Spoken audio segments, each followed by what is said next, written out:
ಏನೋ ಸಿಕ್ಕಾಪಟ್ಟೆ costly gift ಕೊಟ್ಟಿದ್ದಾನೆ ಅನ್ಸುತ್ತೆ.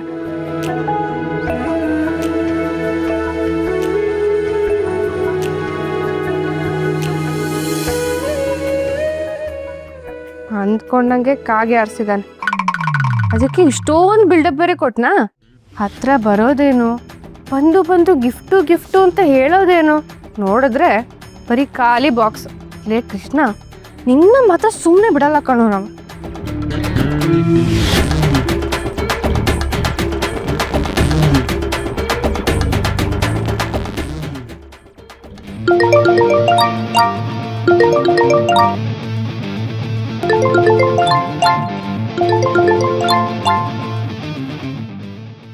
ಹೆಂಗೆ ನಮ್ಮ ಗಿಫ್ಟು? ನಾನು ನಿನ್ನ ಹತ್ರ ಗಿಫ್ಟ್ ಕೇಳಿದ್ನ ಕೃಷ್ಣ? ಯಾವತ್ತಾದ್ರೂ ಗಿಫ್ಟ್ ಕೊಡು ಅಂತ ಕೇಳಿದಿನಾ? ನಿನ್ನ ಹತ್ರ ಏನು ಕೊಡಕ್ಕಾಗಲ್ಲ ಅಂದ್ರೆ ಸುಮ್ಮನೆ ರೈಟ್ ಹೇಳ್ಬೇಕಿತ್ತು. ಅದನ್ನ ಬಿಟ್ಬಿಟ್ಟು ಖಾಲಿ ಬಾಕ್ಸ್ ಕೊಟ್ಟಿದ್ಯಾ. ಇದನ್ನ ಗಿಫ್ಟ್ ಪ್ಯಾಕಿಂಗ್ ಬೇರೆ ಮಾಡಿಸ್ಕೊಟ್ಟಿದ್ಯಾ.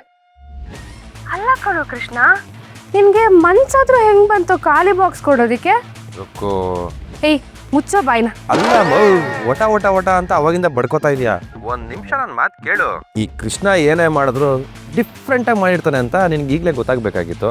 ಆದ್ರೆ ನಿಂದು ಕುಡ್ಬುದ್ದಿ ಟೂ ಲೇಟು. ಹತ್ತೊತ್ತು ಸ್ವಲ್ಪ ಲೇಟ್. ಖಾಲಿ ಡಬ್ಬ ನೋಡಿ ಪಕ ಪಕ ಅಂತ ಇದೆ. ಏಯ್ ಸುಮ್ಮನೆ ಇಡೋ ಫೋನು.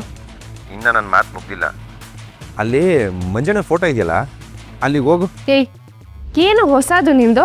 ಮನೇಲಿ ನಿಮ್ಮ ಅಣ್ಣನ ಫೋಟೋ ಎಲ್ಲಿದೆಯೋ ಅಲ್ಲಿಗೆ ಹೋಗಮ್ಮ. ನೋಡು, ನಂಗೆ ಆಲ್ರೆಡಿ ಉರ್ದೋಗ್ತಿದೆ, ಇನ್ನು ಉರ್ಸ್ಬೇಡ. ಏಯ್ ಏನು ಹೋಗ್ತೀಯೋ ಅಥವಾ ನಾನೇ ಬಂದು ಎತ್ಕೊಂಡೋಗಿ ನಿಲ್ಲಿಸ್ಲಾ?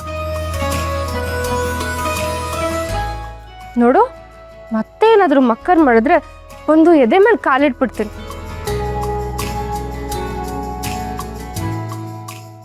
ಬಂದೆ, ಏನಿವಾಗ? ದೇವ್ರ ಹತ್ರ ಹೋಗಿ ಹೊರ ಕೇಳಬಾರ್ದು ಬೇಬಿ. ನಮಗೇನು ಬೇಕೋ ಅದನ್ನ ನಾವೇ ಮಾಡ್ಕೋಬೇಕು, ಪಡ್ಕೋಬೇಕು. ಇಲ್ಲಿ ಫೋಟೋ ಹಿಂದೆ ಕೈ ಹಾಕೋ. ದೇವರು ಹೊರ ಇಟ್ಟಿದ್ದಾನೆ. ಕೃಷ್ಣ, ಅಲ್ಲಿಗಿಲ್ಲಿ ಏನಾದರೂ ಇಟ್ಟಿದ್ಯಾ? ಬೇಡ ನೋಡು. ಲೇ ಮೀಟ್ರೋ, ನನಗೆ ಕೋಪ ಬರಿಸ್ತಾ ಇದೆಯಾ? ಬಂದರೆ ಡಿಚ್ ಹೊಡಿತೀನಿ. ಸಾರಿ ಕಣೋ ಅಣ್ಣ.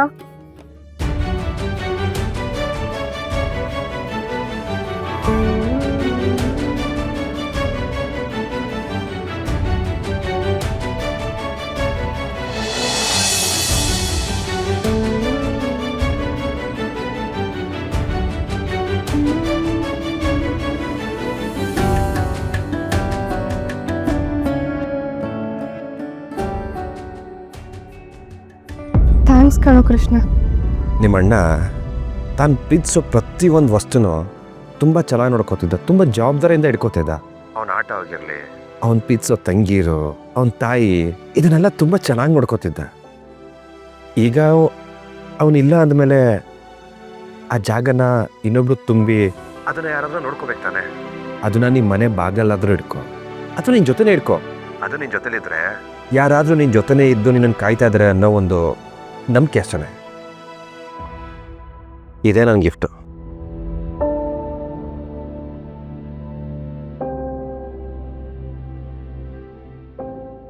ಸಿಕ್ಕಾಬಟ್ಟೆ ಅನುಭವಿಸ್ಬಿಟ್ಟಿದ್ಯಾ ಬಿಟ್ರು. ಇನ್ಮೇಲೆ ನಿನ್ನ ಮೇಲಾಗಲಿ, ನಿನ್ನ ಆಟೋ ಮೇಲಾಗಲಿ ಯಾರು ಕೆಟ್ಟದಷ್ಟು ಬೀಳಬಾರ್ದು. ಬೇಕಾದರೆ ನಿನ್ನ ಆಟೋದಲ್ಲೇ ಇಟ್ಕೋ, ಇಲ್ಲ ನಿನ್ನ ಜೊತೆ ನೀನು ಕಾಣೋ ಥರನೇ ಇಟ್ಕೋ. ನೋಡಿದಾಗೆಲ್ಲ ನನಗೇನು ಕೆಟ್ಟದಾಗಲ್ಲ, ನನ್ನ ಜೊತೆ ಯಾರೋ ಇದ್ದಾರೆ ಅಂತ ನಿನ್ನ ನೆನಪಾಗತ್ತೆ. ಇನ್ಮೇಲಿಂದ ನಿನ್ನ ಲೈಫು ಬೊಂಬಟಾಗಿರಬೇಕು ಹುಡುಕು. ಎಲ್ಲ ಚೆನ್ನಾಗಾಗಬೇಕು, ನೀನು ಚೆನ್ನಾಗಿರಬೇಕು ಅಷ್ಟೇ. ಬಂಪರ್ ಮೇಲೆ ಬಂಪರ್ ಹೊಡಿತಾ ಇರಲಿ ಬೇಬಿ. ಥ್ಯಾಂಕ್ಸ್ ಕಣೋ ಕೃಷ್ಣ. ನೀನು ಥ್ಯಾಂಕ್ಸ್ನ ಆಟೋ ಮೀಟ್ರ್ ಮೇಲೆ ಇಟ್ಕೋ. ಆ ಗಿಫ್ಟ್ನ ನಾನು ಸ್ವಂತ ದುಡ್ಡಿಂದ ತಂದಿರೋದು. ಫ್ರೀಯಾಗಿ ಸಿಕ್ಕಿದಲ್ಲಮ್ಮ, ಆಮೇಲೆ ಅದಕ್ಕೂ ಡೈಲಾಗ್ ಹೊಡಿಬೇಡ. ನೀನು ನಿನ್ನ ದುಡ್ಡಲ್ಲಾದರೂ ಕೊಡು, ಬೇರೆಯವ್ರ ದುಡ್ಡಲ್ಲಾದರೂ ಕೊಡು. ಒಟ್ನಲ್ಲಿ ನಿನಗೆ ಗಿಫ್ಟ್ ಕೊಡಬೇಕು ಅಂತ ಮನಸ್ಸು ಬಂತಲ್ಲ, ನನಗೆ ಅಷ್ಟೇ ಖುಷಿ ಆಯಿತು. ನಿನಗೆ ಒಳ್ಳೇದಾಗಲಿ ಅಂತ ವಿಶ್ ಮಾಡೋ ಮನಸ್ಸಿದೆಯಲ್ಲ. ಒಂದು ನಿಮಿಷ ಇರು, ಇವಾಗಲೇ ಇದನ್ನು ತಗೊಂಡೋಗಿ ಆಟೋಗೆ ಹಾಕ್ಬಿಡ್ತೀನಿ.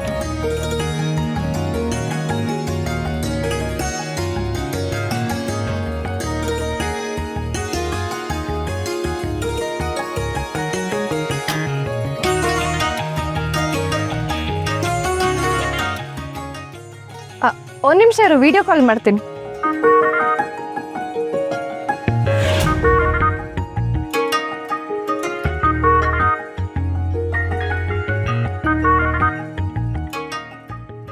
ಇಲ್ಲಿಗೆ ಉದಯವಾಯಿತು ನಮ್ಮ ಚೆಲುವ ಕನ್ನಡ ನಾಡು. ಇನ್ಮೇಲೆ ನಿನ್ನ ಲೈಫ್ ಸೂಪರ್ ಆಗಿರುತ್ತೆ ರುಕೋ. ಅದ್ ಸರಿ, ಇಷ್ಟೊತ್ತಾದ್ರೂ ಸಾಹೇಬ್ರು ತವ್ರ ಮನೆಗೆ ಹೋಗಿಲ್ಲ. ಕ್ಲೀನ್ ಆಗಿ ಕಾಣಿಸ್ತಿದ್ದೀರಾ, ಎಲ್ಲೂ ತೂರಾಡ್ತಾ ಇಲ್ಲ. ಹಾ, ಇವಾಗ ಕ್ಲೀನಾಗಿ ಕಾಣ್ತಾ ಇದೀವಿ. ಇನ್ಮೇಲೆ ಗೊತ್ತಿಲ್ಲಪ್ಪ, ಈ ಎಣ್ಣೆಗೆ ಒತ್ತು ಗೊತ್ತು ಹೇಳ್ಬೇಕಾ? ಓಕೆ, ಬರಲಾ?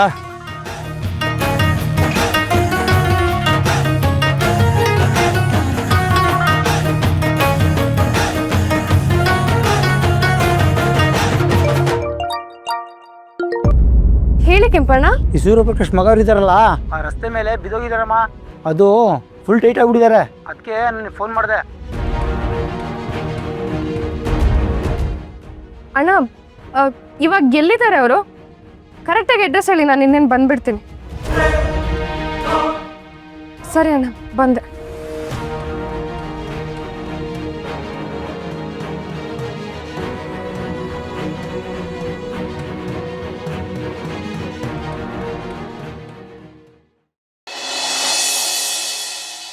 ನಾನು ಎಷ್ಟು ಸಲ ಹೇಳಿದ್ದೀನಿ ಕಮ್ಮಿ ಕುಡಿ ಅಂತ. ಸೂರ್ಯಪ್ರಕಾಶ್ ಸರ್ ಬಗ್ಗೆ ಯೋಚನೆ ಮಾಡು, ಲೈಫ್ ಬಗ್ಗೆ ಯೋಚನೆ ಮಾಡು ಅಂತ ಎಷ್ಟು ಸತಿ ಹೇಳಿದ್ದೀನಿ. ಬೀದಿಲ್ ಬಿದ್ದು ಹೊರಳಾಡೋ ಥರ ಕುಡಿಯೋದು. ಥು.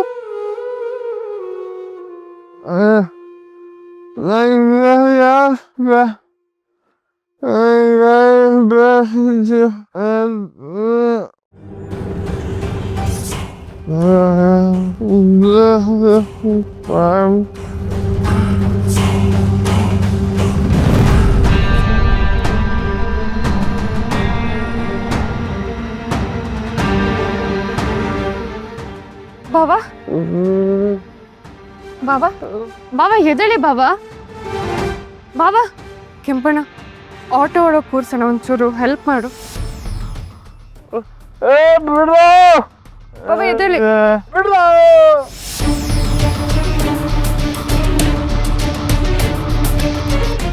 ಕೆಂಪಣ್ಣ, ನೀವು ಹೊರಡಿ, ನಾನು ನೋಡ್ಕೊಳ್ತೀನಿ.